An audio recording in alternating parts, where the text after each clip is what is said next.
Hello, faith leaders, and welcome to Breaktime. Psalm 4:1 says, "Answer me when I call to you, my righteous God. Give me relief from my distress. Have mercy on me and hear my prayer." How many of you have ever asked God to have mercy on you, relieve you? And you know, a lot of times we've put ourselves in situations where we and created our own trouble, our own distress.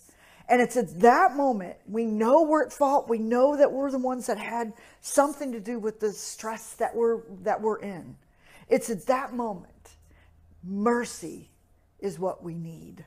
It's mercy is giving us something that it's relieving a punishment that we really deserve, a consequence that we really deserve.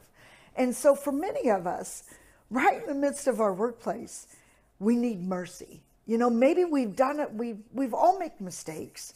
We're not perfect human beings. That's why mercy is such a relief, because it comes rushing in, and instead of having the judgment that we deserve, something unexpectedly happens, and we're relieved of that consequence, relieved of that punishment. And this is what David was asking. God, you see me, you know my heart, and he knows your heart. And so, you know, I think there's some steps into receiving mercy too, is, you know, taking responsibility for your actions is a huge step, I believe, in receiving mercy. Because if you're always blaming, if you're always looking at someone else, it's someone else's fault. You know, instead of saying, you know, this is a consequence of my own situation, my own trouble. I've created it. Own it. Have responsibility. And it's at that moment that you can say, but God, but Lord, you see my heart. And it's at that moment, Lord, have mercy on me. I know I don't deserve it. Mercy isn't something you deserve, but mercy excuses the punishment. But can God excuse the punishment if we're not willing to take responsibility for our own actions?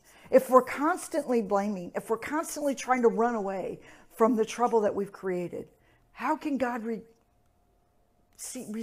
how can we even begin to receive mercy for something that we don't even believe we did?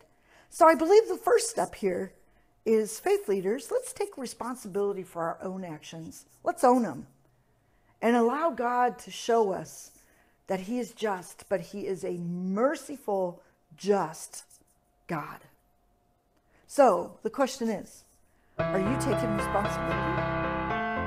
Have a blessed day.